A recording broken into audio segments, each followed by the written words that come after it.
Maman, minha togbe wo, minha mama wo soba vodwo. Kanya, kamia oya, kamia oya, minha soba yehoa. Minha mama wo, minha togbe wo, oh minha mama wo soba vodwo. Kanya, kawoya. Kamiaoya miasuba Yehowa. Kaoya Kanyaya Kamiaoya miasuba Yehowa. Kaoya Kamiaoya Kamiaoya miasuba Yehowa. Mia mama wo mia togbe wo. Mia mama wo suba fodu.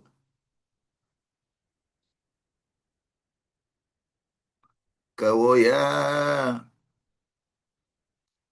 kanyaya, kamiaoya, miasoba, Yehowa.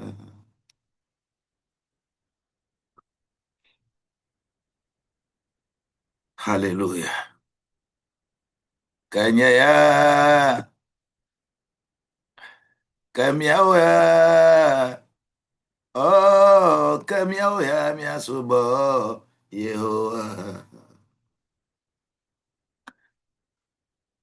Kanyaya, kawoya, kamiaoya, miasoba, Yehowa.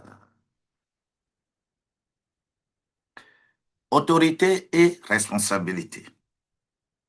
Please, let us write this here.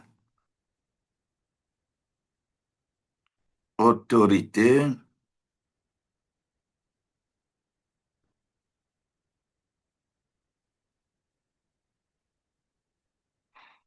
et responsabilité.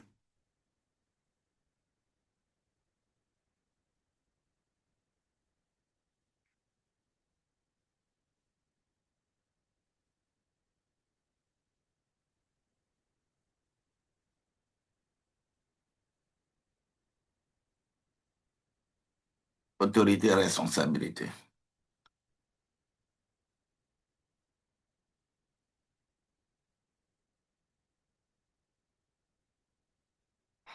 Gloire à Dieu.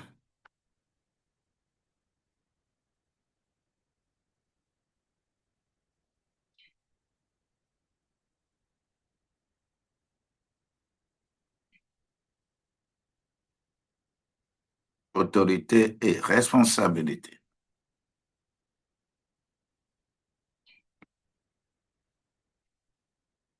Autorité et responsabilité.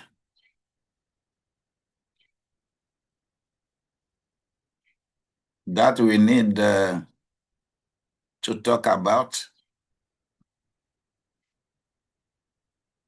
today.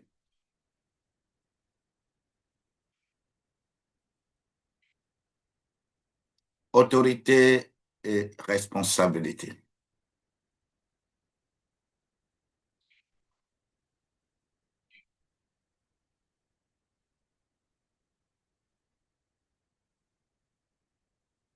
Shalom Branley, comment tu vas?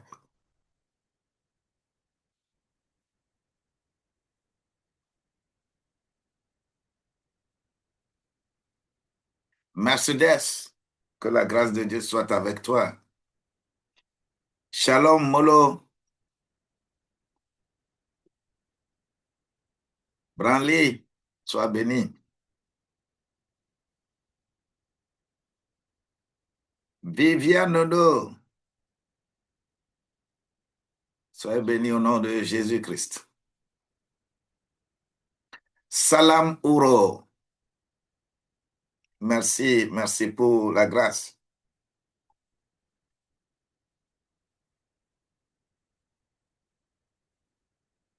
Salam Ouro. Soyez bénis au nom de Jésus-Christ. Pouraha, sois béni. Épervier, sois béni.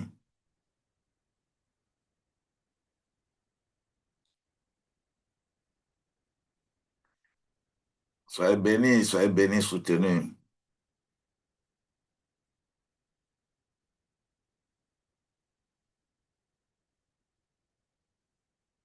Bien-aimés,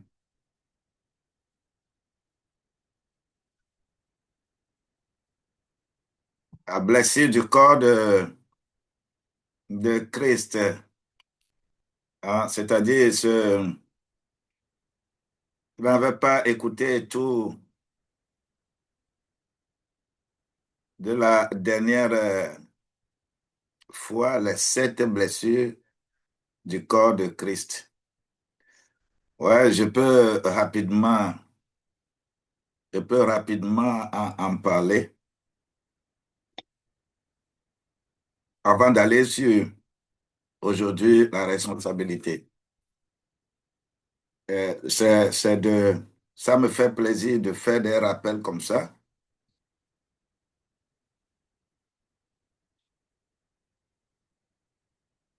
Ok, d'accord. Il y a pas de souci. Je vais en parler rapidement, rapidement. Pour les problèmes de blessures, les sept blessures sont là. La, la première blessure, ce n'est pas une blessure en tant que telle avant que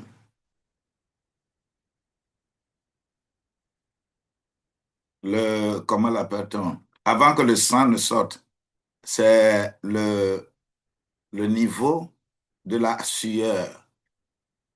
C'est la blessure, niveau de la sueur. Mais lorsque nous parlons des blessures du dos, c'est autre chose. Donc, première blessure, c'est la sueur qui devient le caillot de sang. Caillot de sang qui tombait, ça c'est à Gethsemane. La seconde blessure, c'est ce qui est reçu au dos. Mais lorsqu'on parle de la sueur, ça tombe sur la terre, ça a sa fonction. Le sang a sa fonction et c'est une blessure. Lorsque on parle du dos, le sang est sorti du dos avec les 39 cicatrices. Les 39 groupes de maladies sont guéris. Donc, le sang est sorti du dos.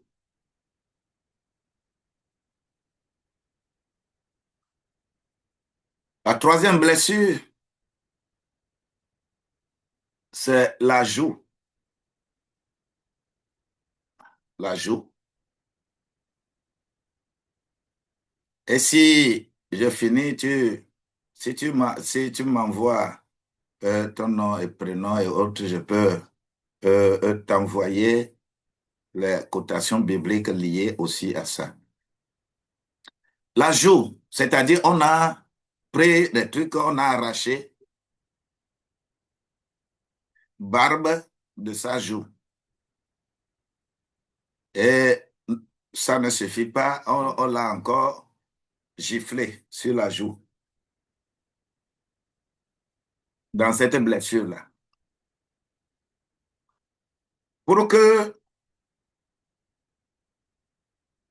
la honte que toi tu as, n'importe quelle honte qui traverse ta vie, cette honte ne soit plus d'actualité. Ça, c'est la troisième blessure. Le sang est sorti et ça joue. Dans le Nouveau Testament, on n'avait pas trop précisé, mais quand tu vas dans Isaïe 50, verset 6, tu verras, tu verras ça que la joue aussi était en jeu. Maintenant, quatrième blessure, il s'agit des blessures, on l'a crucifié. Le sang est sorti de ses mains. Et cela pour que toi, tes mains ne soient plus trouées par quelque démon que ce soit. Quand on travaille, tu travailles assez, mais tu prends l'argent, tu ne sais pas ce que tu as fait avec. Beaucoup parlent de, oh, si tu es donné à Christ, à partir, je suis devenu chrétien, donc tu vas aller au ciel. D'accord. Mais la terre, là, si tu ne travailles pas sur ta vie, tes activités ne vont pas vraiment te porter. Quand la trompette sonne, tu peux aller au ciel. Il n'y a pas de souci. Mais respecter certaines choses, comprendre certaines choses, c'est faire en sorte que la vie que tu mènes sur la terre, que cela soit bon pour toi. Quand tu prends, par exemple, la dîme, ce n'est pas parce que tu paies la dîme que tu donnes la dîme que tu iras au ciel. Non, non. Mais c'est pour toi-même, tes activités, comment faire fructifier, comment faire prospérer ta vie sur la terre. C'est ça qui est lié à ça. Donc, et quand tu comprends, il y a les choses qui sont réglées. Donc, ce qu'on appelle la main, c'est Dieu qui rend la main intelligente. Et c'est dans ce contexte que le sang devrait sortir des blessures de la main de Jésus pour que, si tu crois à ça, que cela puisse travailler. Pas rituellement, pas religieusement, non. C'est ta vie. Ça, c'est quatrième sang, quatrième blessure. Cinquième blessure, son pied a été cloué. On, on a pris le clou et les mains et les pieds là, c'est prévu dans Zacharie au chapitre 10, verset 4. C'est pourquoi c'est un charpentier qui devrait jouer le rôle de père biologique sur la terre. Ce n'est pas un hasard que c'est Joseph qui va être père de Jésus. Non, ce n'est pas un hasard. Tout est prévu, tout est bien cadré pour que toi, tu ne discutes pas.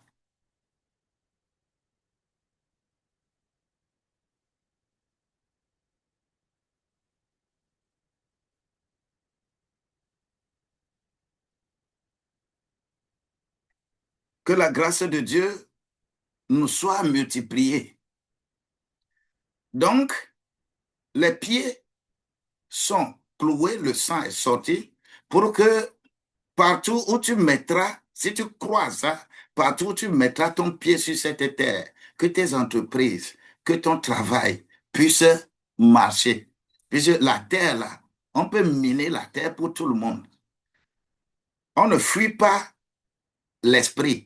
Tu peux fuir quelque part. Tu quittes par exemple l'Afrique dans une ferme très éloignée et que maintenant tu es en Chine, maintenant tu es en Azerbaïdjan, tu es aux États-Unis, tu penses que tu as fui ton village, les sorciers de ton village, tu te trompes.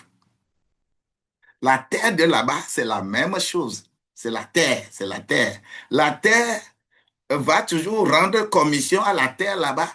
que tu m'as fait ceci là sur cette terre. Tu es là-bas, là. Rends-lui. Il y a des choses comme ça qui nous suivent. Et c'est à cause de la blessure du pied de Jésus. Si nous croyons, ce n'est pas un rituel, ce n'est pas religieusement, c'est par toi-même, toi-même. Si tu l'intègres à ta vie, ta foi, partout où tu mettras ton pied, si tu crois à ça, on peut faire n'importe quoi sur cette terre-là. Tu ne seras pas atteint. Ça, c'est la cinquième blessure.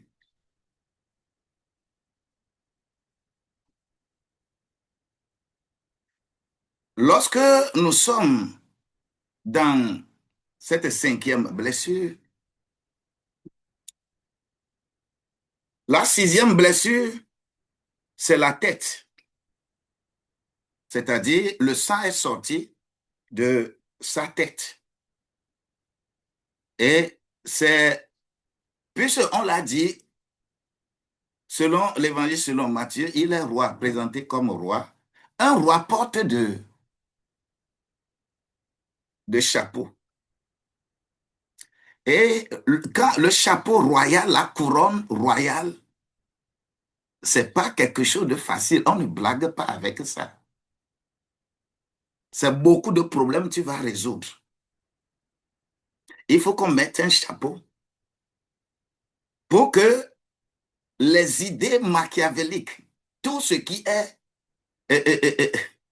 malpropre dans ta tête ou tout complot que des gens vont formater dans la pensée contre toi, là, ils peuvent faire leur réunion, c'est-à-dire ils s'entendent avant de venir vers toi, mais ils vont partir sur cet chemin.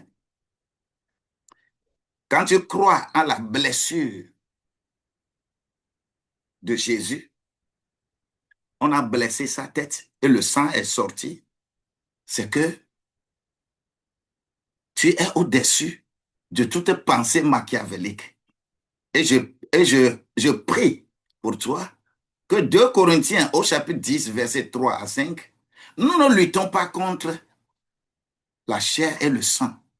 On ne fait aucune guerre entre la chair et le sang. Tout est spirituel, mais nous renversons les raisonnements.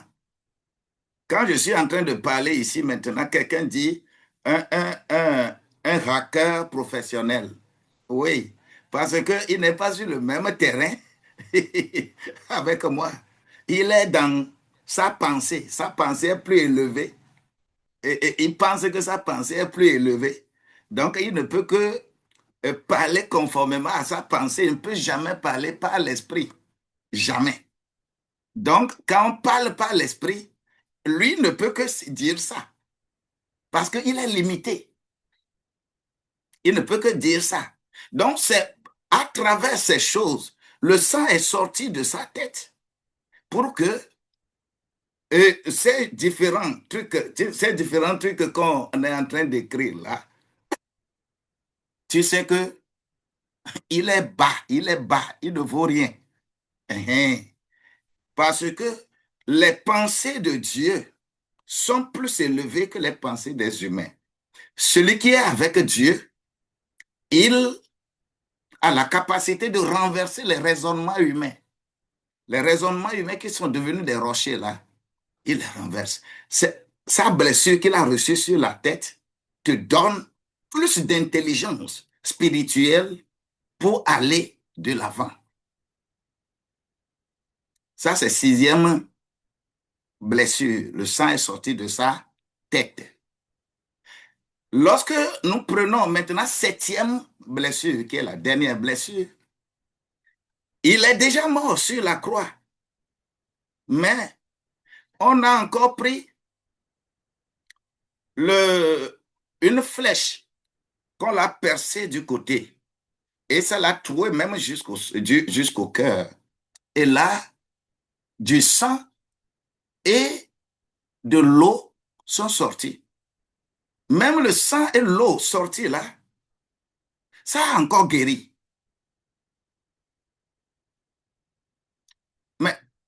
Quelle puissance! Quelle puissance!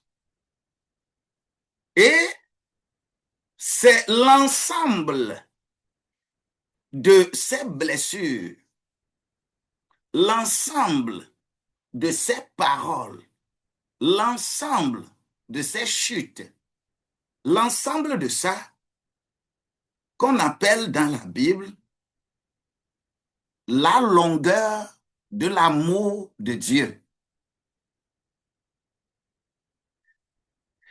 Tu crois à ça, tu participes à cette longueur si tu crois. Ce n'est pas une affaire de religion. Ce n'est pas que moi je suis de telle église, je suis de telle église, je suis de telle dénomination. Église, les dénominations là. Moi, ma dénomination, Église Jésus, homme sauveur, cette dénomination-là ne peut sauver personne.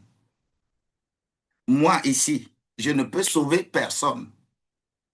Je ne suis pas un puissamment. Le puissamment, c'est Jésus qui a laissé sa vie et qui est devenu le Christ. Et Jésus est l'enfant de Marie. Christ n'est pas enfant de Marie.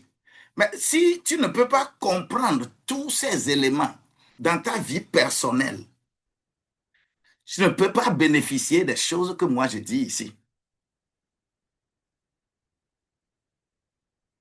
Vous voyez un peu?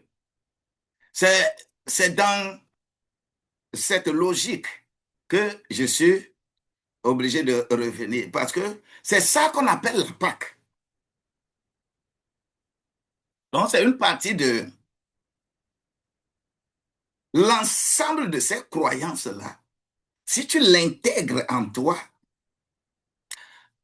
on va dire que tu t'es approprié de la Pâque. Tu es participant de la souffrance de Jésus. Tu es participant, ça s'appelle la longueur de l'amour de Dieu. Maintenant, la profondeur, et c'est là, tu as gagné les péchés. Aucun péché, le péché du sang, rien ne va encore te dominer. Avec la profondeur de l'amour de Dieu pour nous, c'est parce que tu as accepté être, c'est-à-dire rentrer dans la tombe avec Jésus. Et c'est ça qu'on appelle le baptême. J'ai cru en la souffrance de Jésus et j'accepte maintenant que je sois. C'est pourquoi le baptême, on n'oblige pas les gens à se baptiser. C'est quelqu'un qui, lui-même, il comprend et il décide de se laisser baptiser. Ce n'est pas une affaire religieuse pour dire que oh, tu dois, non, non, non, non, non, non. Enseigner pour que la personne comprenne la chose et lorsque tu te laisses baptiser, on ne t'a pas obligé, c'est toi-même qui as décidé mourir avec lui. C'est-à-dire, tu veux être participant de la grâce de Dieu. No contribution, no job.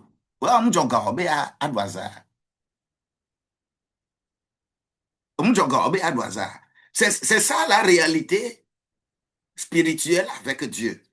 Donc, quand tu acceptes d'être baptisé, quand on te met dans l'eau et on te sort, cela veut dire que maintenant là, tu as dominé tous les démons. Un enfant de Dieu ne peut plus se mettre encore là en train d'organiser des prières pour chasser les démons. Tant. Si tu as suivi réellement ce processus, tu l'intègres dans ta vie et que tu as accepté être baptisé par immersion. Ce n'est pas, c'est immersion que Dieu a prévue. Il a dit dans Michée, au chapitre 7, verset 19, que vos péchés seront jetés au fond de la mer, de l'océan. Et vos iniquités seront mises à ses pieds, sous ses pieds.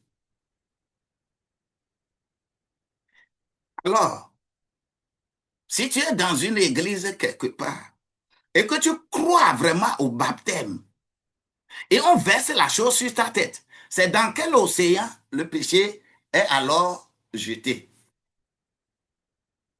C'est dans quel océan? Puisque ce n'est pas le baptême qui te sauve, mais c'est la foi en Jésus-Christ, participant de ses blessures, de son enterrement, de sa résurrection et de son ascension, qui font de toi un enfant de Dieu. Que tu décides de faire baptiser ou pas, c'est une confirmation que toi-même, tu t'es décidé à faire. Vous voyez un peu? Donc, je suis participant à la largeur de l'amour de Dieu.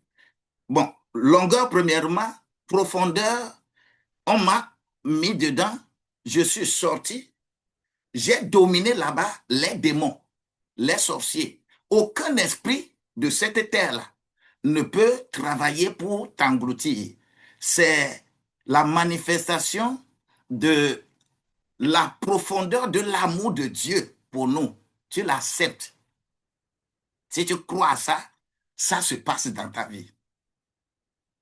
Maintenant, la troisième dimension, c'est la largeur de l'amour de Dieu pour nous. La largeur de l'amour de Dieu pour nous, c'est ma résurrection avec le Christ. Je suis mort avec Jésus, je suis enterré, ressuscité, je suis maintenant avec Christ. Moi, mon père s'appelle Afakpenoudi, ma mère s'appelle Afakpeme. Mais je ne suis plus leur enfant, spirituellement parlant. Mais biologiquement parlant, je suis leur enfant. Raison pour laquelle la famille biologique, il y a des choses à faire dans la famille biologique qu'il ne faut pas faire dans la famille spirituelle. Non, vous n'êtes pas dans la même chose, dans la même logique. Parce que tu as accepté, et c'est ça Jésus-Christ nous a fait, pour que nous puissions comprendre et mettre différence entre famille biologique et famille spirituelle. Il ne faut pas confondre les deux. Quand vous venez mener des discussions, des gens qui se mettent, par exemple, à faire des débats n'importe comment, et ils sont dans ce monde, le raisonnement de ce monde-là. Et que toi, tu es dans un autre monde, vous ne pouvez jamais vous entendre parce que vous n'êtes pas sur le même terrain. En mathématiques, lorsqu'on veut résoudre un problème, on définit toujours le domaine de définition. Vous ne pouvez jamais résoudre un problème mathématique sans déterminer le domaine de définition. Et c'est ça, l'apôtre Paul va bien nous écrire pour définir les domaines de définition pour beaucoup de choses dont je peux en parler aussi. Alors ça, c'est la largeur. La largeur de l'amour de Dieu pour nous, c'est sa résurrection. Et la résurrection, c'est réellement la puissance entrepreneuriale que Dieu te donne pour mieux, parce que tu as changé. Tu n'es plus dans cette chair-là. Tes réflexions ne sont plus les réflexions du monde, mais les réflexions de Dieu. La perception de l'entreprise, quand tu es dans la famille biologique, est différente de la perception de l'entreprise quand tu es avec Dieu, famille spirituelle. C'est maintenant que tu vas mieux produire. Ça s'appelle la largeur de l'amour de Dieu. Maintenant, la hauteur de l'amour de Dieu pour nous, il s'agit de l'ascension. C'est-à-dire, je suis enlevé. Je suis enlevé sur la terre. Je suis mort avec Jésus. Je suis ressuscité avec lui. Et je suis monté au ciel avec lui. Quand tu lis correctement les, les Écritures, tu sauras que tu n'es que une doublure sur la terre. Ton identité est au ciel. Colossiens au chapitre 3, versets 1 à 5, que ce soit Romains 6, c'est-à-dire c'est plein, que ce soit Éphésiens 2, 5, que c'est plein. Mon identité, je ne raisonne plus comme la terre, mais spirituellement, la grâce de Dieu va t'amener à comprendre l'homme, à comprendre toutes choses, parce que ton identité n'est pas là. Le corps est ici, mais ta personne siège au ciel. Je suis dans la gloire là-bas. Voilà, c'est ça un peu. Tu vois ce que ta question a déclenché?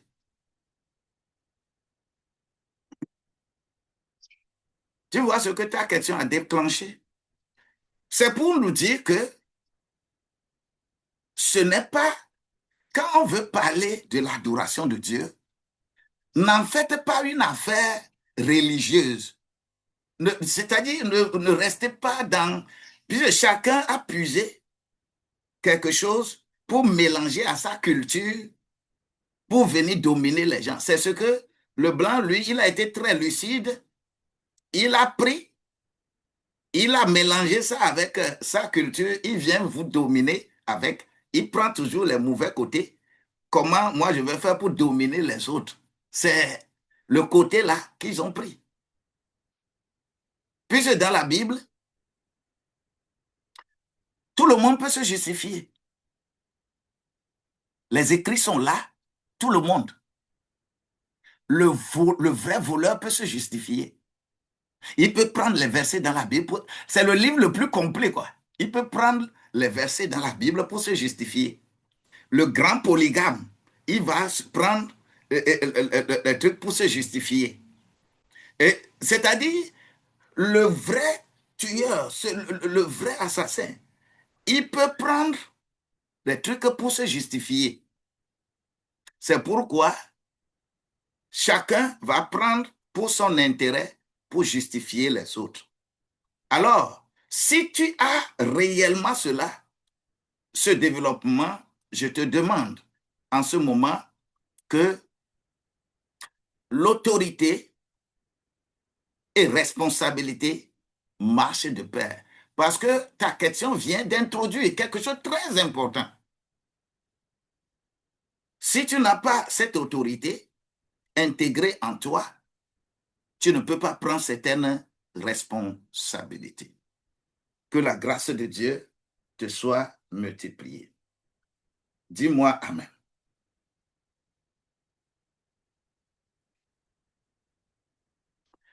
Gloire à Dieu. Je veux maintenant rapidement aller dans ce sujet qui nous est très cher. Hier également, beaucoup posaient la question de savoir, mais pourquoi Adam n'avait pas réagi? Puisque Adam était là quand Ève discutait avec le serpent. Adam n'est pas allé, il ne dormait pas quelque part, il n'était pas quelque part avant que Ève ne discute avec le... Adam était là, il était là. Ce n'est pas qu'il a voyagé, il est revenu et on lui rend compte. Il était là. Et pourquoi il n'avait pas agi lorsque cette discussion allait entre Ève et l'ennemi, le serpent qui était arrivé? Pourquoi? C'est la grande question. Alors, je voudrais, à l'entame de ce sujet, de répéter plusieurs fois ce que je vais dire. Celui qui voit le danger et se tait devient complice du désordre. Celui qui voit le danger et se tait devient complice du désordre.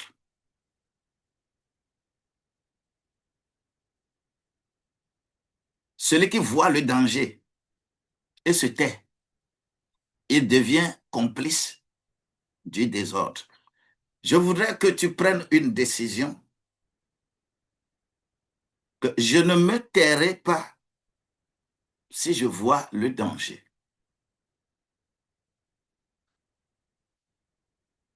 Ceci nous amène quelquefois à dire certaines choses et on va dire qu'il est tendancieux. Il fait pourquoi? Celui qui voit le danger se tait. Si tu es réellement appelé, si tu es réellement appelé de Dieu, le danger qui peut menacer ta famille, qui peut menacer ton peuple, qui peut menacer des gens, et que tu vois le danger, tu te tais, c'est que tu es complice du désordre. Maintenant, en matière de communication, c'est encore une autre chose. Il ne faut pas mélanger les faits sociaux et la situation, comment l'appelle-t-on, spirituelle. Il ne faut pas mélanger les deux. Il faut en même temps voir cette nuance. Je ne me tairai plus, mais il faut savoir comment maintenant ne pas se taire. Quand je prends par exemple un serviteur de Dieu, dans son milieu, il y a tout un environnement. Et cet environnement-là, tu dois savoir quand et comment il faut agir. Par exemple, dans un domaine purement politique, dans un domaine des choses que vous faites sur la toile, les débats, tout ça, là, toi, un vrai serviteur de Dieu ne met pas bouche dedans. Parce que ce n'est plus parole de Dieu. Tu ne joues plus un rôle pour Dieu. C'est tout comme tu es dans une maison. Tu dis que tu es chrétien et tu es dans la maison avec beaucoup de païens, de musulmans, de tout le monde. Tu es dans la maison. Et tu sais que il y a des gens foncièrement qui préparent, qui font des choses, par exemple, contre toi. Tu les as vus, tu as toutes les preuves, d'accord. Et que tu reviens, par exemple, à la maison et tu commences à chanter. Yina glenebe yesulemenye, yina glenebe yesulemenye, azetoma, bobovoma, yina glenebe yesulemenye. Ce que tu es en train de faire là, tu n'adores pas Dieu. Ce n'est pas chanson de Dieu que tu entends ça. Alors, on y a deuil, cette communication-là. Tu vois un peu la différence. Quand on te dit que tu ne vas pas te taire, ça ne veut pas dire qu'il y avait dit que ah, oh. Il faut savoir comment maintenant parler. C'est ça la réalité. Vous, d'ailleurs, c'est des chansons souvent que moi je regarde et je dis que ça n'a rien à voir avec l'adorateur, un adorateur. Cette chanson-là, ce n'est pas une chanson de Dieu, mais c'est une chanson. Enya be raywa, enya doe be raywa. Mbunye mau subo be raywa. Ah, oh. Et il faut faire attention. Si on te dit que je ne vais plus me taire, ce n'est pas n'importe quoi et n'importe où. On va dire que tu ne vas plus te taire. Non. Tu es tombé sous un autre terrain. Et lorsqu'on va commencer à dire que c'est toi qui es en train d'offenser les gens, ou les dit que la moitié, tu ne vas pas dire que non, ce n'est pas moi, c'est toi. On appelle ça les faits sociaux. Un enfant de Dieu ne communique pas comme ça. quand on a dit que je ne vais pas me taire là, et que quelqu'un va quitter ce live et va commencer à se comporter de ce moment parce que Pasteur Agoudali a dit de ne pas se taire. C'est que tu es un bandit. Donc, faites beaucoup attention. Ici, aujourd'hui, celui qui voit le danger et se tait devient complice du désordre. Autorité et responsabilité. Pourquoi Adam avait l'autorité, mais n'a pas exercé sa responsabilité? La grande question.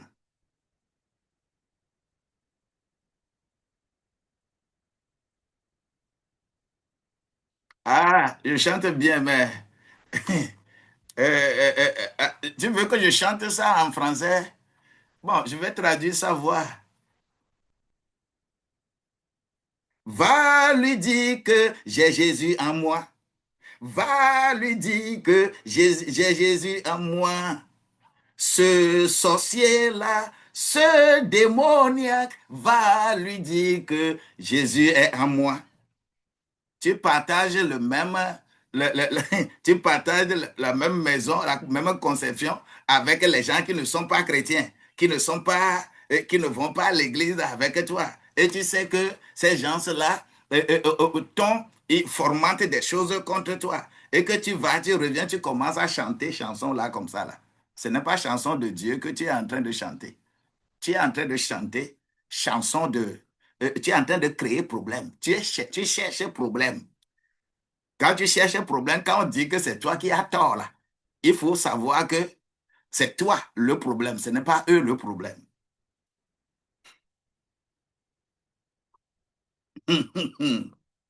Vous voyez un peu. Donc voilà un peu la situation. Euh, une autre clarification que j'avais voulu faire, c'est par rapport aux gens qui se lèvent pour dire que, et on fait un sujet général. Oh, la femme doit se taire, la femme doit t'entendre, la femme doit t'entendre. Mais je voudrais seulement dire, quand tu prends ta Bible, si tu connais les choses de Dieu et les choses qui viennent de Dieu, tu vas savoir définir la femme.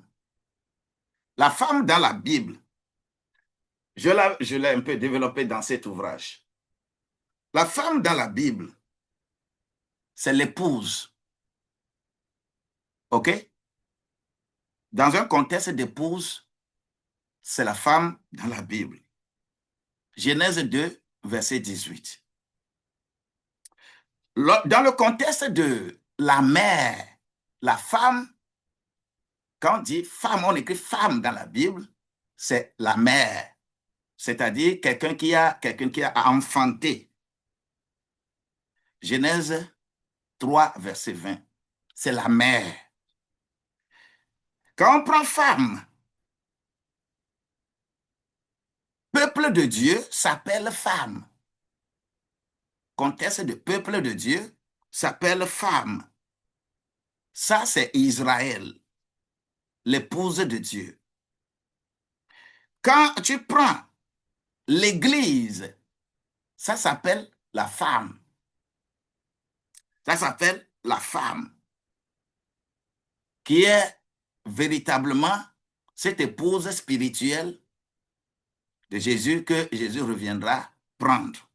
Quand on parle femme, c'est une servante dans le ministère.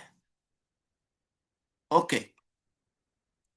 Lorsque vous prenez, ce sont les définitions de la femme. Mais quand vous vous levez,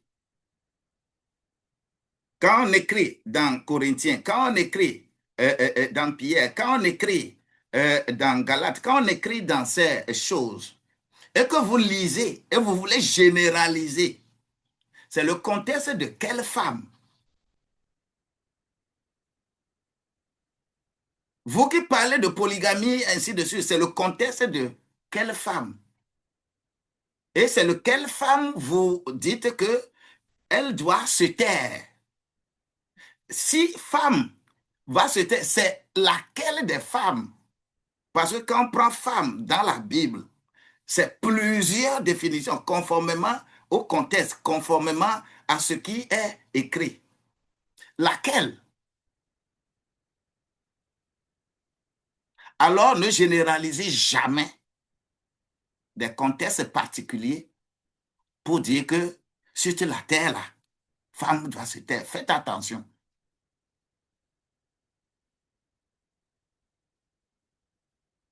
Hmm. Que la grâce de Dieu nous soit multipliée. Maintenant, je reviens rapidement dans mon sujet. Pourquoi Adam avait l'autorité, mais n'avait pas exercé sa responsabilité? D'abord, nous prenons dans Genèse, le chapitre 28, là, le chapitre 1, verset 28, il est écrit, Dieu les bénit et Dieu leur dit, soyez féconds, multipliez, remplissez la terre et assujettissez et dominez sur les poissons. On domine sur quoi? Dominer sur les poissons de la mer, sur les oiseaux du ciel et sur tout animal qui se meut sur la terre. Voilà le contexte de l'autorité reçue, l'autorité déléguée exousia que Dieu a déléguée à l'homme. Nous avons besoin de comprendre. Remplissez la terre, assujettissez, dominez. Trois mots qui sont énumérés dans ce verset-là. Adam reçoit alors une autorité exceptionnelle. Tu as reçu une autorité exceptionnelle, toi, homme.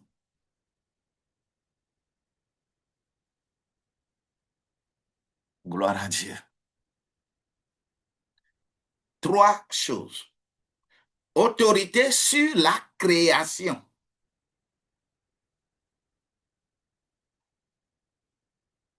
Pas autorité d'abord sur les hommes, n'importe comment, ton semblable.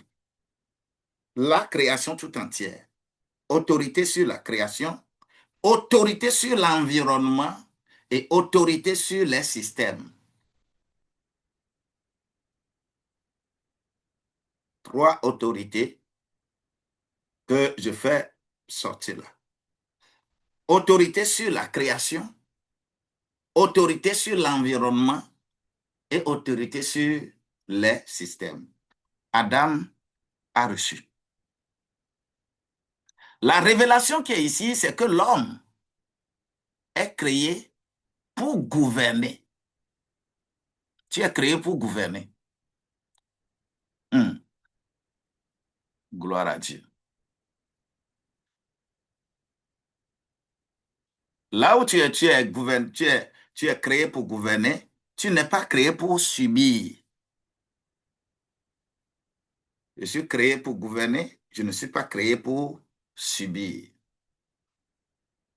C'est ça la révélation qui est là-bas. Si tu comprends déjà ça, tu peux lever ta main et dire que je suis créé pour gouverner. Je ne suis pas créé pour subir. Alors, si cela en est ainsi, c'est quoi l'autorité n'est pas alors automatique. Ce n'est pas parce que tu as reçu l'autorité, tu as eu l'autorité et qu'aucune action et l'autorité va commencer à travailler. Bing, bing, bing, bing. Non, non, non, non. L'autorité n'est pas automatique. Mais beaucoup pensent que si Dieu m'a donné autorité, alors tout ira bien. Hmm?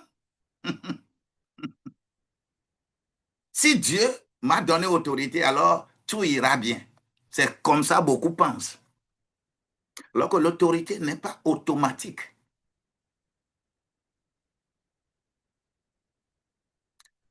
Quand tu dis que comme ça, vous qui, et que Dieu va nous faire rendre riches sans peine, hey, c'est spirituel. Faites attention. Vous qui allez se cacher quelque part, tu peux jeûner 40 jours, 40 nuits, ça ne va pas amener l'argent dans ta poche. Tu as l'autorité. L'autorité, là, doit s'exercer dans le travail. Donc, l'autorité doit être exercée. L'autorité doit être gardée. Et l'autorité doit être protégée, exercée, gardée, protégée. On a donné l'autorité à Adam. Mais est-ce que Adam pourra réellement l'exercer, le garder et la protéger? Le principe est simple. Une autorité non exercée là devient une autorité perdue.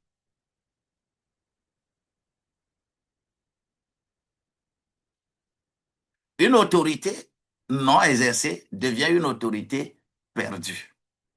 On t'a donné, mais tu ne l'exerces pas. Tu ne gardes pas ça, tu ne protèges pas ça. Automatiquement, l'autorité est perdue. Simple exemple avec Samson. Hein. On lui a donné toute la force. Mais il n'a pas pu. Il l'exerce pour faire plaisir. Il n'a pas pu protéger. Il n'a pas pu garder. Et c'est femme qui est à la base. Homme, l'autorité qu'on t'a donnée, c'est pour l'exercer, c'est pour la garder et c'est pour la protéger. Et la responsabilité devient un test, un vrai test. Il faut mettre, comment l'appelle Anna, devant sa responsabilité. On l'a testé. Adam avait l'autorité, Adam avait la connaissance, Adam avait la présence de Dieu. Mais Adam a échoué. Un point très capital, c'est la responsabilité. Cette responsabilité qu'on peut définir comme étant la capacité de répondre dans des situations de crise pour les résoudre. Autorité, responsabilité, c'est ça. Et la capacité que tu as pour résoudre les problèmes qui peuvent venir. C'est ça la responsabilité. Toi, tu ne vas pas chercher à aggraver la chose. Ce qui veut dire que chaque environnement avec une stratégie appropriée pour résoudre les crises. Reason why we can talk about problem solving. Problem solving. Um, comment trouver solution aux problèmes. Si tu as l'autorité, c'est pour résoudre les problèmes. Et c'est ta responsabilité.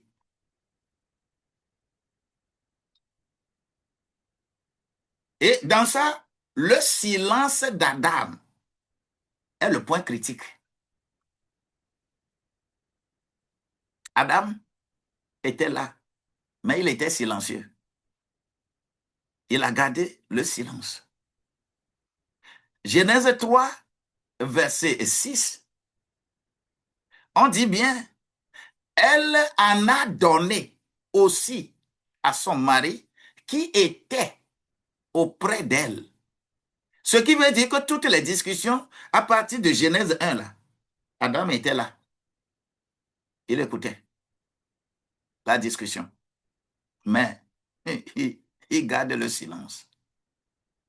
Et la révélation choquante ici, c'est que Adam était présent, mais silencieux. Et David, Daga, Ovazona. Tu élèves un petit serpent, le petit serpent grandit et devient. Et le diable est très regardant là-dedans. C'est pourquoi le monde entier aujourd'hui a de sérieux problèmes.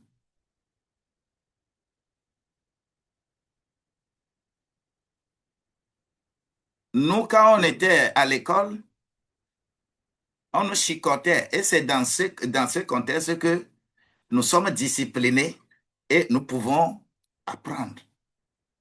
Le diable amène beaucoup de choses. Il faut le droit de l'enfant. L'enfant, mais aujourd'hui, a le droit plus que ses parents. Tout ça là sont des plans de l'ennemi. L'éducation qu'on reçoit, c'est pourquoi? C'est pour que demain, lorsque nous grandissons et que nous soyons des hommes et des femmes responsables. C'est pourquoi la cellule qui éduque l'enfant, c'est son père et sa mère. Vous êtes nombreux, les pays européens, là. On arrache même les enfants de leurs parents pour que c'est l'État qui les éduque. Et quand papa, maman veut punir un peu son enfant à la maison, l'enfant peut appeler la police à son père et à sa mère. Ne savez-vous pas que c'est une situation qui était déjà à la base? Ne savez-vous pas que c'est également une stratégie du diable pour la dépravation de demain? De notre temps, quand on est enfant là, tu ne peux jamais revenir par exemple à la maison, déclarer à ton père, à ta mère, que bon, je suis né et je suis garçon, mais j'ai constaté que je ne suis pas garçon, je suis une fille. Tu viens déclarer ça à tes parents. Hein? Quelle éducation ça? Et on dit que l'enfant a le droit. Le silence des parents crée beaucoup de problèmes aujourd'hui. Adam était présent, mais silencieux. Il voit le serpent parler. Il voit Ève dialoguer. Il voit la déformation de la vérité que Dieu lui a transmise. Il voit la décision prise, mais il ne dit rien. Pourquoi ça? Pourquoi? Vous voyez là où se trouve le problème. Le principe est quoi? Le silence d'un leader peut détruire un système entier. Le silence d'un leader. La chose n'est pas... On t'a donné autorité pour corriger. Tu dois chercher les stratégies nécessaires pour corriger. Le silence d'un leader peut détruire tout un système. Système éducatif, système financier, système économique, tout système. Tout système. Ce qui est mauvais, là, c'est mauvais. Ce qui est bon là, c'est bon. Un leader n'est pas dans des compromissions. Un leader ne trouve pas de l'argent, du bonheur et des trucs de ce monde-là. Et à cause de ça, il se tait. Non, tu détruis. Donc, Adam savait ce que Dieu avait dit. Adam savait ce qu'il fallait faire. Adam savait ce qui était interdit. Donc, le problème n'était pas le manque de connaissances. Adam n'avait pas le manque de connaissances. Adam n'avait pas le manque de capacité. Mais le problème qui était là, c'est que l'absence de l'intervention d'Adam. Je veux parler à un homme. Il faut faire attention. Un homme n'est pas bavard à la maison, partout. Mais un homme doit garder son autorité. L'autorité, c'est pas la bouche. Et quand l'homme bavarde trop à la maison, là, hein, quand le sérieux problème va venir, là, personne ne va t'écouter. Un homme parle toujours de façon significative. Un homme ne devient pas un grand bavard. Il faut faire attention. Garder son autorité, c'est s'abstenir de mettre n'importe comment sa bouche dans n'importe quelle affaire. Il faut faire attention. Mais le silence de trop détruit toutes choses. Alors, le problème que nous avons, c'est que l'absence de l'intervention, ce n'est pas l'ignorance.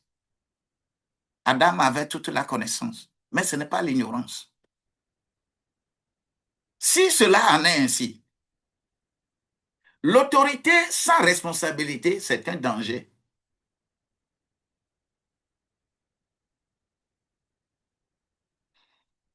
Responsabilité, c'est ça qu'on transfère à tout le monde. Lorsque tu es devant, on t'a donné tu as l'autorité, on t'a donné quelque chose à faire. Tu dois rendre compte. C'est ça qu'on appelle responsabilité. Autorité sans responsabilité. Des gens qui t'ont mandaté, Dieu qui t'a mandaté, tu le dois compte. Donc, l'autorité sans responsabilité, c'est un danger.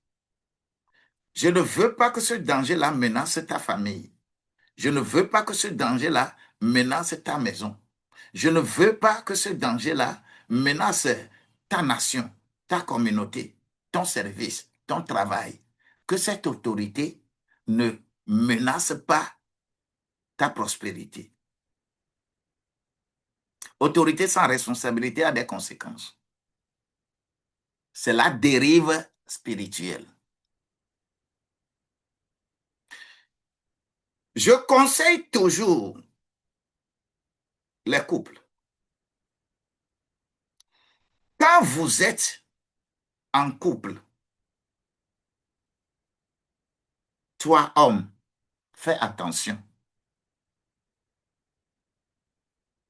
Si tu laisses ta femme devenir plus spirituelle que toi, tu es en danger.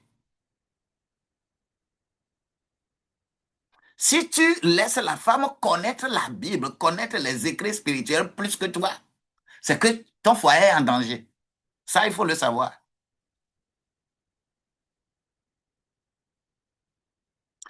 Parce que une femme,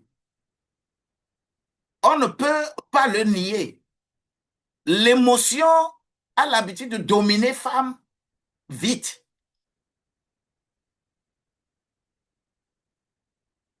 Il faut faire beaucoup attention. Si beaucoup de couples se cassent, tout simplement parce que la femme est devenue plus spirituelle que l'homme. La femme pense comprendre la Bible plus que l'homme. Alors que de naissance à la création, c'est à l'homme que Dieu a transmis cette valeur. Et c'est l'homme qui a informé la femme. Ce qu'on dit dans Genèse 2, verset 15 là, on n'a pas dit que Dieu plaça dans le jardin d'Éden la famille d'Adam. Dieu plaça l'homme dans le jardin d'Éden. L'homme. Parce que c'est à lui que Dieu a transmis tout. Le danger qui court plusieurs, c'est parce que l'homme est tellement pensif et il est dans le raisonnement, il est cartésien et tout ce qui n'est pas, tout ce qui ne comprend pas par sa pensée, il rejette. Quand, quand, quand tu es comme ça là, ton foyer va avoir nécessairement problème. Si ta femme est a beaucoup l'engouement spirituel, vous allez vous créer des problèmes. Tu deviens un danger. Et la conséquence ici, c'est que il y a dérive spirituelle. La conséquence, c'est que il y a perte de contrôle. La conséquence, c'est que il y a destruction progressive à cause de la passivité de l'homme. Tu connais, mais tu ne veux pas. Faites attention. La révélation qui est ici, c'est que Dieu ne te juge pas seulement sur ce que tu as fait, mais Dieu va aussi te juger sur ce que tu n'as pas empêché.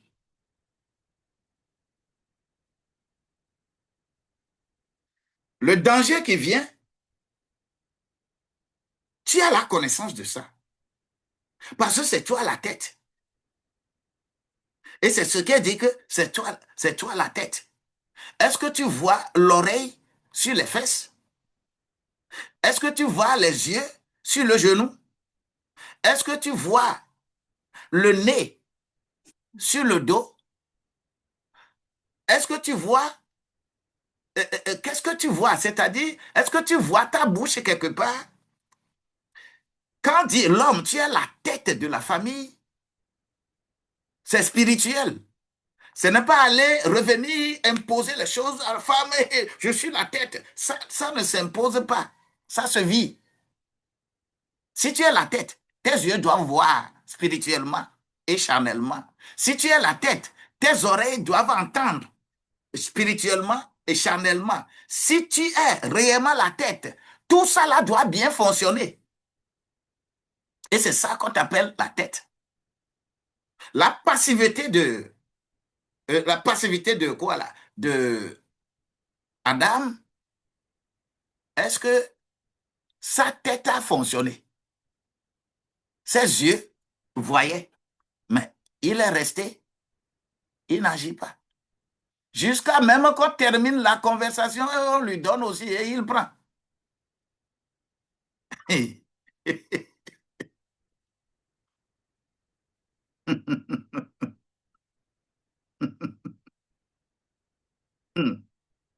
c'est la femme, oui, c'est la femme qui convainc son homme là-bas. L'homme est resté comme ça. Adam, beaucoup de foyers aujourd'hui, ça là, c'est véritable école. Je suis d'arrache-pied sur le livre, hein, ne vous en faites pas. Et quand je termine, même je suis persuadé que jusqu'à la fin de la semaine, jusqu'à ce qu'on ne tombe dans le week-end, là, je vais terminer. C'est un livre qui m'a été imposé Et pour que je puisse vraiment sortir ça correctement, ça fait 20 chapitres dans tous les contours de l'école d'Adam et école d'Ève. Celui qui sera dans cette dynamique, quand je termine, je donne pour l'édition et je suis persuadé que tu pourras aussi avoir copie si tu es dans cette dynamique. Et on m'a dit de le faire même en 12 modules de formation. La grâce de Dieu doit être avec nous. Si tu es là, nous avançons. La révélation qui est ici, je vais nous dire, puisqu'il y a la conséquence. La conséquence, c'est qu'il y a dérive spirituelle. Les femmes deviennent très, très, très, très spirituelles. Mais quand on parle de la spiritualité sans la connaissance des Écritures, le diable rentre très vite. Hein. C'est-à-dire dérive là, ça vient très vite. Quelqu'un spirituellement qui grandit et que Dieu lui montre les choses rapidement là. Il faut faire attention. C'est ça un peu la dérive, par exemple, des prophètes. Vous savez, un pasteur, ce qui va se passer, par exemple, à l'église, Dieu lui montre ça souvent dans le sommeil. Un docteur, Dieu lui montre ça dans le sommeil. Un jour, 2 jours, 3 jours d'avant. Quand on vient à l'église, Dieu explique déjà les choses. Mais quand on vient à l'église, le prophète, c'est maintenant qu'on lui montre. On lui a montré de l'eau. Et il s'en va, il prend de l'eau pour commencer à faire dire qu'il est en train de faire ministère. Alors que cette chose-là, on a déjà montré au pasteur, au docteur, et on lui a expliqué ce que ça veut dire l'eau. Pour ne pas avoir de dérives. La grâce de Dieu doit être avec Dieu.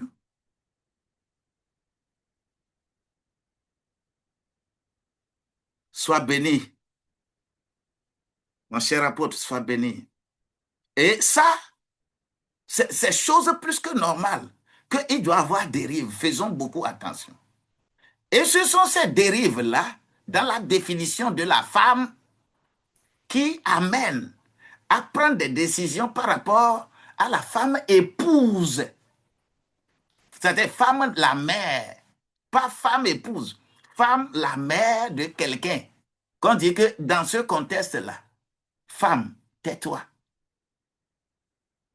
Et c'est à une congrégation. On connaît par exemple bien sûr l'environnement des Corinthiens. Comment, sur quelle base le livre adressé aux Corinthiens, sur quelle base c'est écrit. D'abord, les Corinthiens, c'est le peuple là. Par exemple, le peuple de Habor. Quand tu vas à Lomé ici, Katanga ou bien vous l'appelez, autour des aéroports, des ports, le peuple qui est là-bas, le comportement, le peuple qui est dans cet environnement-là, c'est exactement ce peuple-là comme ça qui est le peuple des Corinthiens. C'est différent des Romains, c'est différent de Galates, c'est différent de Éphèse. Et ce qu'on a écrit aux Corinthiens, tu ne peux pas prendre ça et généraliser pour dire que on a écrit ça. Donc tu es auprès des gens de Galates, tu dis que c'est écrit dans la Bible. Tu es dans ça là, tu dis que c'est écrit dans la Bible. Non, faites attention. Cette dérive-là, c'est ça qui doit être préservé. Que l'homme puisse avoir la capacité d'exercer l'autorité, de garder l'autorité, de protéger l'autorité. Adam ne l'a pas fait. Donc, ce leadership qu'on peut appliquer, On peut appliquer cette valeur à ton leadership. Qui tu es? Tu es l'homme dans un contexte donné. Cette valeur doit avoir le poids sur nous en tant qu'hommes dans le foyer, notre identité. Et quand il faut parler, quand il faut agir, et c'est ça qu'il faut chercher. Il ne faut pas rentrer dans des discussions stériles dans le domaine de l'homme en tant que sa famille, en tant que sa communauté, ainsi de suite. Il faut faire attention. Application au leadership. L'individu doit faire quoi?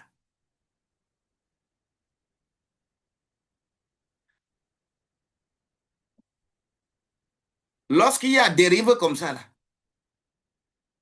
les individus vont autoriser ce qu'on appelle la tolérance du désordre intérieur. Adam, une tolérance du désordre qui s'installe. Il avait la capacité, il avait tout pour bloquer, pour dire Dieu nous a dit, discussion que tu es en train de faire là. Hum, hum, L'homme doit être capable de mettre fin à ça. Mais lorsque la tolérance s'en va très très loin, ça devient compliqué.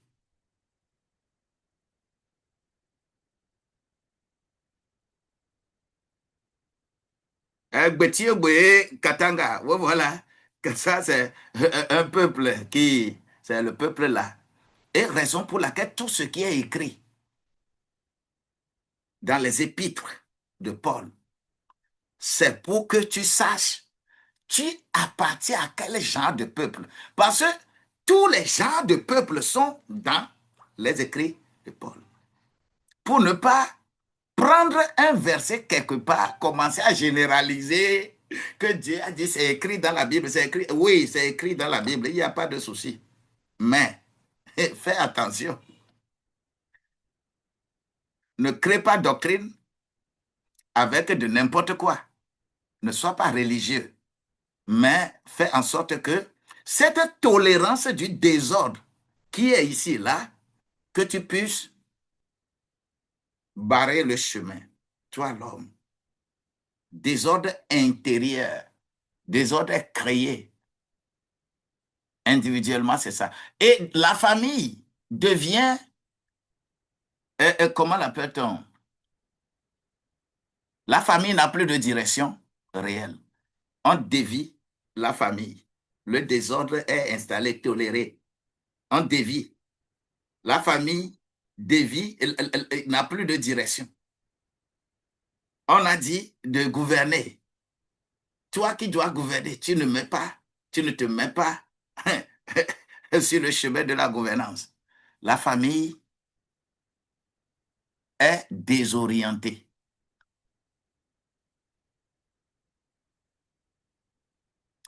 Les décisions laissées aux émotions, parce que l'émotion de la femme s'est développée. Et elle a dit, la chose est bon à voir, agréable, et ça peut même augmenter l'intelligence de l'homme. Tout ça là, c'est émotionnel, ça n'a rien à voir avec Dieu. Et c'est l'émotion-là que le diable a, a semé beaucoup dans les serviteurs de Dieu aujourd'hui et que émotionnellement, on kikine les gens pour que les gens viennent beaucoup dans nos églises. Une église enseigne. Une église n'a pas pour mission d'amener les gens et les délivrer. Il faut aller les délivrer, les amener à l'église. Et on les enseigne à devenir véritablement des disciples. Ce n'est pas dans l'église qu'il faut faire les cantatas. Les cantatas que nous faisons là, c'est ailleurs. Nous devons comprendre ces choses. L'émotion, quand l'émotion domine un milieu là, ça devient un milieu détruit. Et il n'y a jamais eu une foule Un grand peuple qui accepte vérité, jamais. Un grand peuple est toujours là pour des émotions. Ils sont émotionnels. Quand tu vas là-bas, on va prier pour toi, tu seras guéri. Hein. On va te donner les prophéties. Hein. Quand tu vas là-bas, il est puissamment un. Hein. Oui, lui là, attention, quand tu vas, il va te dire tout ce qui va se passer. Hein. Comment on a fait sur à Samarie, la Samaritaine. Comment elle est venue écouter les choses. Elle a couru, il m'a dit tout ce que j'avais fait. Il m'a dit toute ma vie. Ah bah. Tout le monde court, il vient. C'est émotion. Et les serviteurs de Dieu aujourd'hui ferment la bouche sur la vérité. Et ils font développer l'émotion. L'Église, les faux enseignements refusent d'être corrigés. Tu vas voir aujourd'hui des pasteurs. Et quand tu lui vas lui demander, prêche-moi ce verset, il va feinter. Parce qu'il sait que il ne peut pas parler de ça. Là où lui-même, il a déposé l'église, où émotionnellement, les gens sont nombreux, ils sont là, émotionnellement, c'est-à-dire, cette situation d'Adam est une très grande école pour toi, serviteur de Dieu. L'école d'Adam et de Ève, là, il faut faire attention. Beaucoup. L'Église est dominée aujourd'hui par de faux enseignements. Écoutez-moi bien. Tout enseignement qui a pour objectif de remplir une chapelle faite de mains des hommes et que les gens viennent beaucoup là-bas émaille beaucoup de faux enseignements. On t'a appelé en tant que serviteur de Dieu de remplir les hommes et les femmes de la connaissance de Dieu et les brancher à Dieu. Pas les brancher à ton temple, là, à ta religion, non. Lorsque la trompette va sonner, Dieu ne va pas me demander quel est ton temple là, combien de personnes il y a dedans. Dieu ne te demandera pas ça. Mais Dieu te demandera combien tu as connecté à moi. Combien tu as enseigné pour qu'il soit connecté à moi. Et même si moi je ne suis pas présent, je peux lui parler. C'est la mission que Dieu nous a donnée en tant que serviteurs de Dieu. Alors, toi, tu as quelle mission? Est-ce que c'est de remplir les humains de la connaissance de Dieu pour qu'eux-mêmes, ils peuvent communiquer avec Dieu? Ou bien c'est de remplir ton temple de 1000 places, 10 000 places, 100 000 places et qu'on dise que tu es puissamment? Ouais, il y a différence entre les deux. Il faut faire attention. N'importe qui est beaucoup plus passionné par le fait de remplir son temple physique là. C'est difficile pour lui de dire toute la vérité spirituelle à quelqu'un. Parce qu'il y aura des vérités qui vont faire partir les gens. Les foules ont suivi Jésus. Jésus leur a dit que, ne vous tracassez pas pour de la nourriture qui périt, mais tracassez-vous pour la nourriture qui ne périt pas, celle que le Père donne. Et c'est en cette nourriture, il a mis son tampon. Quand Jésus a dit que maintenant, là, ce n'est plus le pain que je vais vous faire, mais c'est ma chair qui est le pain, et que vous devez prendre, tout le monde dit, mais sommes-nous des vampires?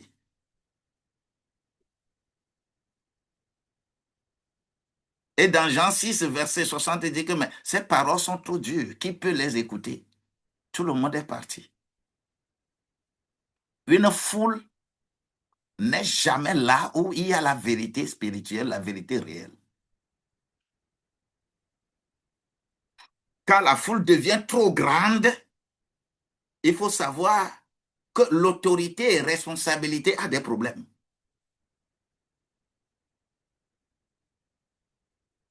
Et on a remplacé ça avec les émotions. L'Église, c'est des faux enseignements qui sont là.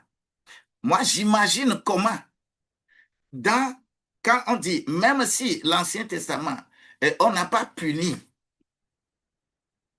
le, la polygamie, par exemple, on n'a pas puni la polygamie. Mais au moins dans le Nouveau Testament, on dit que si tu veux être presbyte, si tu veux être pasteur, que tu aies une seule femme. Au moins, on a précisé. C'est bien précisé. Mais comment un pasteur peut s'appeler pasteur et il va faire la promotion de la polygamie? N'y a-t-il pas de contradiction là-bas? N'y a-t-il pas de contradiction spirituelle? En prenant les exemples dans l'Ancien Testament, Salomon a fait quoi? Il faut chercher des versets de polygamie dans le Nouveau Testament. Il faut chercher ça. C'est-à-dire un mensonge, une situation, c'est-à-dire les gens aiment vadrouiller. Les hommes aiment vadrouiller. Les hommes aiment faire n'importe quoi. Mais émotionnellement, il faut les attirer vers l'Église. Oh, Dieu ne condamne pas. Dieu n'a pas condamné. Dieu n'a pas condamné. Vous êtes des bandits. Vous avez la vérité, mais vous fermez les yeux là-dessus. Vous connaissez bien, vous avez la connaissance de ça, mais vous utilisez l'émotion pour remplir vos temples. L'Église aujourd'hui, c'est des faux enseignements qui sont véhiculés. Les nations sont maintenant installées sur l'injustice. Nos nations, nos pays, c'est l'injustice totale. Quand tu as des problèmes, tu vas au tribunal, tu n'as pas l'argent, tu n'as pas de connaissances. C'est toi qui as raison là. C'est toi qu'on va envoyer là où on doit t'envoyer. Là, parce que la cellule familiale est disloquée. Les responsabilités, l'autorité familiale n'a plus de valeur. On n'a plus la grâce d'éduquer nos enfants sur des valeurs qui sont sincères, des valeurs attribuées à nos peuples. On n'a plus ça. La famille est disloquée. Parce que quoi? Le schéma d'Adam. S'il est écrit dans 1 Corinthiens chapitre 15, verset 45, que le premier Adam est devenu une âme vivante, mais le dernier Adam est devenu un esprit vivifiant. Ne demeure pas dans le premier Adam là.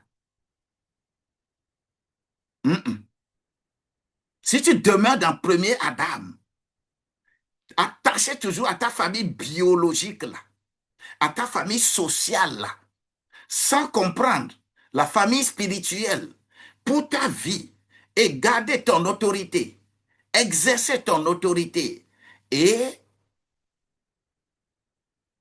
tu fais autre chose, tu es le premier danger de la société. Les nations, c'est l'injustice qui est tolérée. La corruption, non confrontée à qui que ce soit. Nos pays, nos États, il y a... C'est-à-dire quand vous regardez l'ampleur de la corruption, et tout ça là parce que l'école d'Adam, on voit, la justice voit, mais ne va pas réagir. La passivité. Ceux qui doivent faire, ils vont regarder. Mais, parce que nous avons hérité de ces choses-là. La grâce de Dieu doit être avec nous pour apprendre de cette école-là. J'ai dit que ce sont ces écoles-là que je vais faire pendant le temps de la résurrection jusqu'à l'ascension. Je ne ferai que les écoles pour situer ceux qui sont effectivement dans, qui ont participé à la Pâque, ceux qui intègrent la Pâque dans leur vie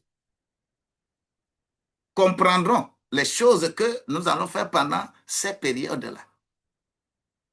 Et donc, ceux qui sont religieux, ont célébré la Pâque religieusement, aussi doivent s'interroger sur certaines choses.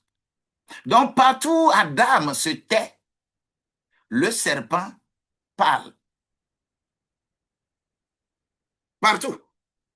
Lorsque Adam se tait, là, le serpent va parler. Alors, si tu es quelque part, tu es Adam et que tu te tais, le serpent parlera. Au moment opportun, tu te tais, le serpent parlera.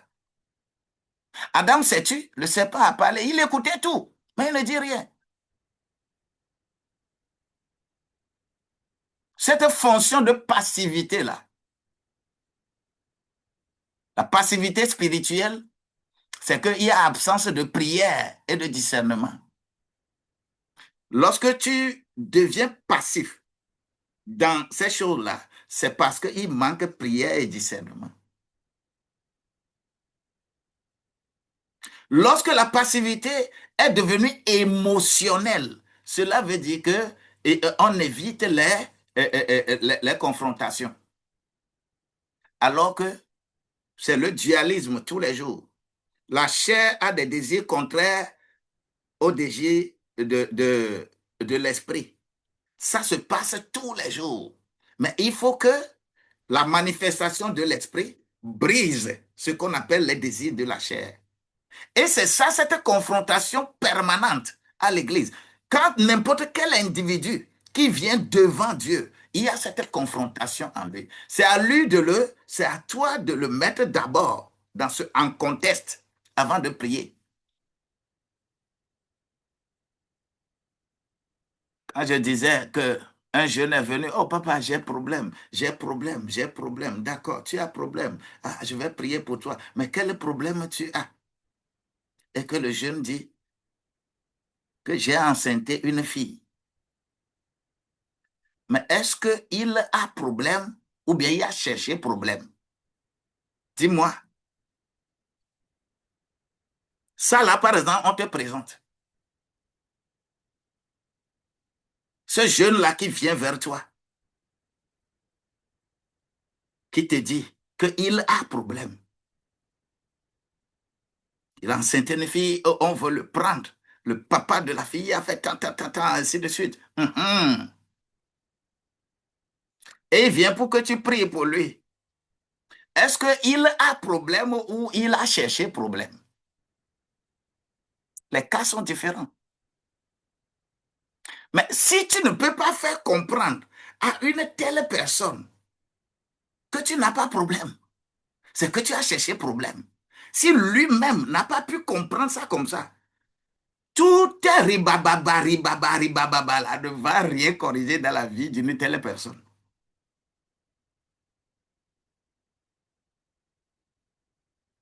Vous voyez un peu?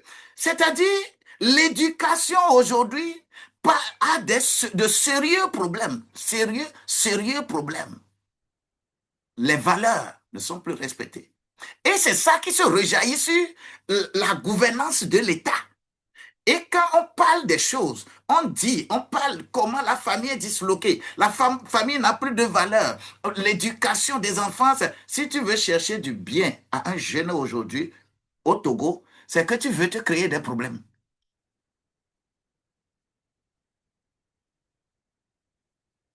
Tu crées une entreprise et que tu veux réellement faire la promotion de la jeunesse. Tu veux vraiment éduquer les jeunes à être dans une situation. Les jeunes vont te dire que vous là, vous êtes de l'ancienne génération. que nous, là, nous sommes de nouvelles générations. Le jeune va te faire comprendre que c'est toi qui es sur le faux chemin, qu'eux, ils sont sur le bon chemin. En mettant comment l'appelle-t-on? Les, les pantalons comme ça, en devenant nus, en s'exhibant. Ils sont de nouvelles générations. Quand tu lui dis que, t'entends là, non, non, non, non, parce que c'est-à-dire la passivité de Adam domine aujourd'hui, domine. Le monde est gâté, le monde est complètement gâté. Parce que quoi? La passivité. Le monde est gâté. Parce qu'on va dire que le droit de la femme, le droit de la femme, quel droit? Quel droit? La femme a déjà eu son, son attribution qu'on appelle le management. C'est la femme, Dieu lui a donné d'être manager. Dieu n'a jamais donné à la femme d'être leader. L'homme est leader. La femme est manager. C'est le leader qui donne instruction au manager. Ce n'est pas le manager qui donne instruction au leader. Non. Le monde est gâté parce que quoi? La passivité de Adam s'est installée et on en fait la promotion. La passivité décisionnelle. Ne pas prendre position. Quand quelque chose se passe. Oh, moi, je ne prends pas position. Hein. Moi, je... Hey, fais attention. Tu es flottant. La passivité d'Adam a créé trop de problèmes. C'est ça notre problème sur la terre. Mais lorsque je vais aller dans une dimension profonde de ce thème-là, je parlerai d'un Adam qui représente les leaders silencieux, les responsables passifs. Le mal se passe, on ne prend pas de décision. Le mal se passe autour de toi. Oh, tu laisses passer. Peut-être toi-même, tu en bénéficies. Je disais la fois dernière, lorsque le moment va arriver, on dit, Osée, au chapitre 4, verset 6, on dit que mon peuple périt faute de connaissance. Et les serviteurs de Dieu vont commencer à crier en doigtant le peuple, alors que le verset ne s'adresse pas au peuple. Le verset s'adresse aux serviteurs de Dieu eux-mêmes. Parce que c'est eux que Dieu est en train de condamner. En quoi? Ils profitaient des escroqueries du peuple. Quand quelqu'un a de l'argent, il vient te donner. Ah, tu fais comme ça. C'est ce qui se passe c'est ce qui est présenté dans Osée 4. Hein. Les serviteurs profitaient comment l'appelle-t-on? Du désordre du peuple. Quand quelqu'un fait quelque chose de mauvais, il lui donne l'argent et il prend. Donc, on n'enseigne pas au peuple de revenir à la source pour comprendre leur identité et agir bien. Mais les serviteurs profitaient du désordre qui était dans le peuple. Et c'est les serviteurs de Dieu qui devraient enseigner le peuple à avoir la connaissance et que les serviteurs ne faisaient pas ça. C'est eux qu'on condamne.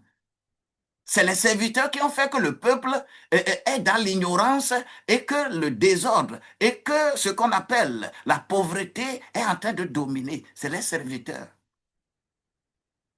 C'est eux qu'on dit là-bas. Mais nous, quand nous, on va se lever, on dit le peuple, le peuple. Toi qui dois donner connaissance au peuple, tu ne leur donnes pas connaissance, tu dois être le peuple. Tu n'as pas honte.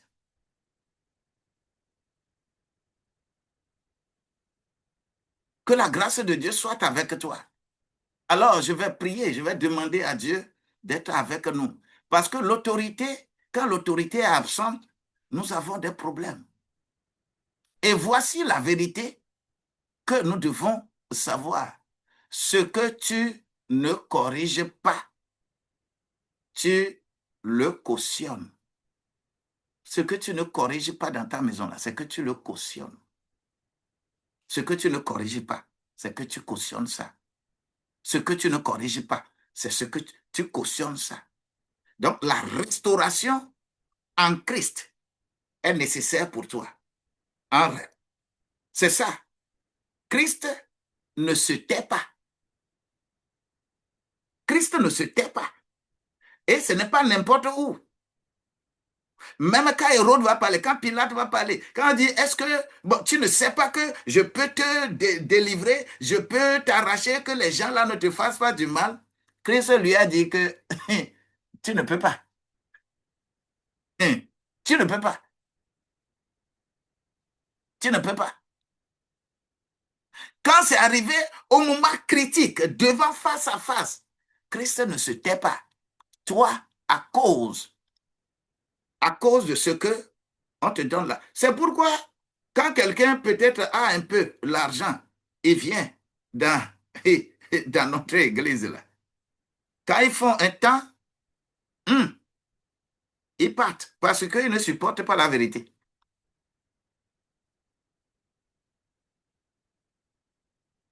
Ils ne supportent pas la vérité. Ils veulent qu'on parle pour multiplier leur argent, leur maison. Moi, je ne suis pas appelé pour ta maison, je ne suis pas appelé pour ton argent. Je ne suis pas appelé pour le bien que tu as. Je suis appelé pour toi, toi, toi, pour que ta vie plaise à Dieu. Je peux rester affamé du matin au soir. Je peux manquer des choses sur cette terre. Ce n'est pas à cause de ça que Dieu m'a appelé. Dieu m'a appelé que tu sois rempli de connaissances, que tu ne sois pas dans l'ignorance. C'est pourquoi, dans des moments précis, je ne me tairai pas de te dire la vérité. Christ confronte. Christ établit la vérité. Tout dialogue que tu vas voir dans la Bible, il confronte le mal et il explique progressivement. Lisez pratiquement, par exemple, tous les chapitres de l'Évangile selon Jean. Ça a cette classification, le corps, l'âme et l'esprit. Jésus commence toujours par quelque chose qu'on connaît. Est-ce que vous connaissez par exemple grain de sénévé? Il dit voilà, tout le monde connaît, c'est le corps. Il commence à expliquer, il rentre dans l'âme. Les gens comprennent bien. Mais quand il va rentrer dans l'esprit, les gens ne comprennent pas, ils partent. Mais les gens veulent qu'on reste toujours dans le corps pour eux, faire agiter les choses de la terre là. Et je serai riche, je vais avoir l'argent, je vais avoir des terrains, je vais avoir tant. Faites beaucoup attention. Faites beaucoup attention. Donc, contrairement à Adam, à Jésus, Jésus parle. Adam se tait, mais Jésus parle. Jésus résiste, mais Adam tolère. Jésus domine, mais Adam se laisse dominer. Faites beaucoup attention. Tout est restauré. À toi de savoir quelle est ta participation à la souffrance de Jésus, à la longueur de l'amour de Dieu, à la profondeur de l'amour de Dieu, à la largeur de l'amour de Dieu, à la hauteur de l'amour de Dieu dans ta vie de tous les jours. C'est à toi de réfléchir. Si tu ne comprends pas ces choses, tout ce que je viens de dire ce matin va être le vent qui passe comme ça. Donc, Adam nous enseigne une vérité fondamentale qui est liée à notre vie. L'autorité ne suffit pas. Il faut la responsabilité. Ce n'est pas parce que tu es appelé à diriger que tu peux te permettre tout, que tu diriges réellement. Mais si tu ne diriges pas bien, tu as des problèmes. La clé finale de tout ce que je viens de dire là, c'est que un leader n'est pas celui qui a l'autorité,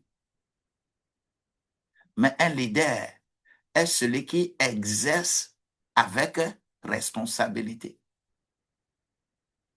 Un leader n'est pas celui qui a de l'autorité, je suis, et que tout le monde, non. Mais c'est un leader, c'est celui qui exerce l'autorité avec responsabilité. Il sait que j'exerce l'autorité, je dois rendre compte. Parce que c'est l'autorité déléguée qu'on t'a donnée, qu'on appelle exousia en grec. Tu dois rendre compte. Tu fais quoi avec cette autorité? Moi, je prie que la grâce de Dieu puisse changer la donne. Je prie que tu puisses avoir connaissance des choses spirituelles. Je prie que la grâce de Dieu soit ton partage. Nous n'allons pas faire autre chose. Nous allons apprendre vraiment de cette école. J'ai fait Adam et je voulais aller ailleurs. Et hier, on m'a intimé l'ordre, je ne peux pas faire Adam sans laisser Ève. Et quand je fais Ève hier, oh, ça a déclenché tout. Que à la fin là, tu dois être dans cette école, l'école de ces deux-là toute la semaine là. C'est pourquoi demain, on va encore continuer. Que la grâce de Dieu te soit multipliée. Je vous aime bien, vous qui êtes connectés ici. Apôtre Daniel Olivier, sois béni au nom de Jésus-Christ. Oui, Niblox, sois béni, soyez béni. Shalom, Molo, shalom, soyez béni au nom de Jésus-Christ. Laura, que la grâce de Dieu soit avec toi. Prophétesse Marie, Marie-Abraham, que la grâce de Dieu vous soit multiple. Soyez bénis, soyez soutenus. Oui. Euh, Christin Monza, que la grâce de Dieu soit avec toi. Oui. Rosine Seri, sois bénie au nom de Jésus-Christ. Miséricorde de Dieu. Oui. Taïro Fousseni, soyez bénis, soyez bénis, soyez bénis, soyez soutenus au nom de Jésus-Christ. Oui, Chémis, soyez bénis, sois soutenus et comprenez ces choses. Soyez dans l'allégresse parce que nous sommes là, nous pouvons encore ajouter quelque chose à cette humanité. Seigneur, El Vita, sois béni au nom de Jésus. Yusa 76. Sois béni. Jésus 833. Eva Blessing. Jean-Marie Catin, soyez bénis, soyez soutenus. Oui. Laure Konake, que la grâce de Dieu vous soit multipliée. Je bénis vos familles. Quand j'appelle vos noms, vos familles sont bénies et vos familles sont soutenues pour pénétrer la vérité et que la vérité affranchisse.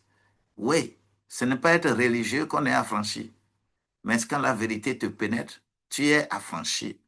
Bien-aimé, Charitou, Sharif, non, Sharaftou, Sharaftou, sois béni au nom de Jésus-Christ. Guy, que la grâce de Dieu soit avec toi. Télaté, sois encore installé au nom de Jésus-Christ. Yusa 4972, soyez béni.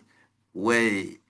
Amesum Paul Sem, soyez béni, soyez béni, soyez béni, encore béni au nom de Jésus. Kebranlé, sois béni.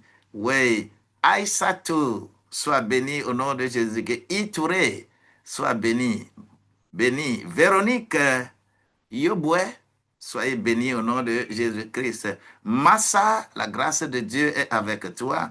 Charles Bantou, sois béni au nom de Jésus-Christ. Jules Bicot, merci. Prisca, merci. Yusa 5287, merci, merci, merci, merci. André Otansi, merci. Que la grâce de Dieu soit avec vous. Oui, Tchèque Diane Sidi Ahmed, le Seigneur des Seigneurs est avec toi. Sois béni au nom de Jésus-Christ. Auguste, sois béni au nom de Jésus-Christ. Oui, Nania Gayanda, soyez bénis au nom de Jésus. Charles Gator, béni. Zaho, Dada, Yusa, 1791. Que la grâce de Dieu soit avec vous. Grâce divine soit bénie. Oui, oui. Banalipi, le nom est très grand, mais tu te connais. Que la grâce de Dieu soit avec toi au nom de Jésus-Christ. Elisco, sois béni, sois béni. Joseph, sois béni au nom de Jésus-Christ. La la daronne, sois béni. Anna, sois béni, sois soutenu. Vous êtes bénis, vous êtes nombreux. Si je n'ai pas appelé ton nom, ne pense pas que Dieu n'est pas avec toi. Tout ce que je te demande, c'est que d'être avec Dieu et que Dieu va être avec toi. Ne nous laissons pas dominer par quoi que ce soit, mais soyons dans l'allégresse. Que notre famille soit restaurée et que nous puissions dire à Dieu merci, merci et merci. Je vous aime bien. Ça fera encore demain matin à 6h30. Même si je suis en retard, tolérez, tolérez. Le vieux peut être en retard, il n'y a pas de souci. On a fait bling, bling, bling, bling, bling, toute notre carrière. Tu te réveilles très tôt, tu cours, tu vas au service. Oh, mais quand Dieu t'impose encore de faire ça, de faire les lives en ces moments précis, c'est à une tranche de la population qu'on nous demande. Parce que c'est Dieu lui-même qui a fixé ces temps-là. Et j'avais commencé hier et c'est en 2023, on m'a dit de faire. C'est à cause de vous, toi qui es ici, là, à cause de toi, que je fais TikTok. Et quand j'ai commencé, les pasteurs, les gens se moquaient de moi que, ah, sur les réseaux sociaux, là où il y a de n'importe quoi, tu as aussi, mais c'est Dieu qui m'a dit de le faire. C'est à cause de toi. Alors, ne reste pas inerte. Écoute, et que la grâce de Dieu va être avec toi. Sois béni. Si toi, tu voulais me joindre après ce live, personnellement, tu peux m'écrire sur WhatsApp, plus 228, plus 228, 99, 60, 90, 00. Ça, c'est le numéro Move qui peut faire aussi flouze. Mais pour le numéro, aujourd'hui, c'est YAS.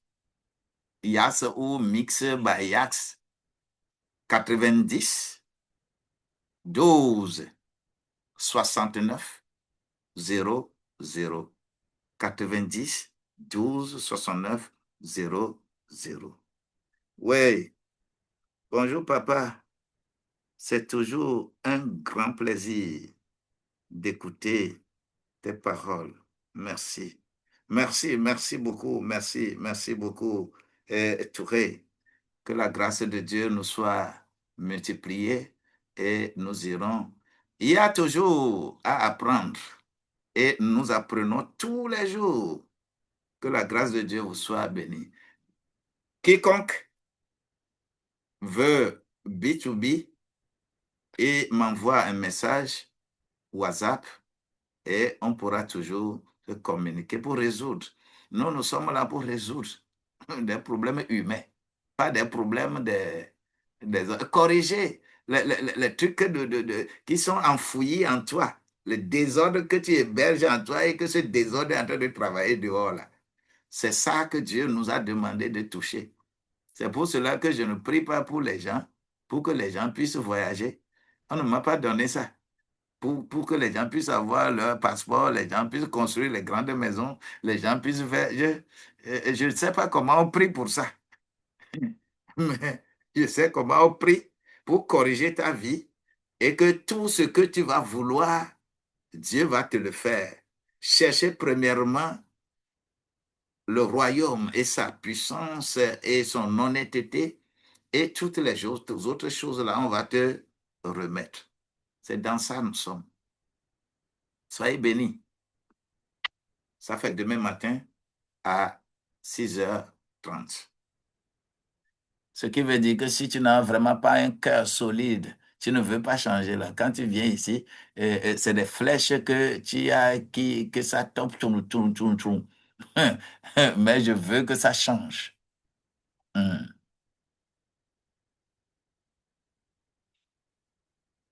Hmm.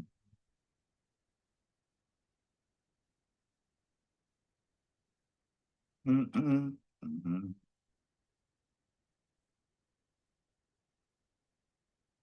Des lambeaux pont de trop. À Liban, money, and worship you alone. Heavens declare the glory of the living God.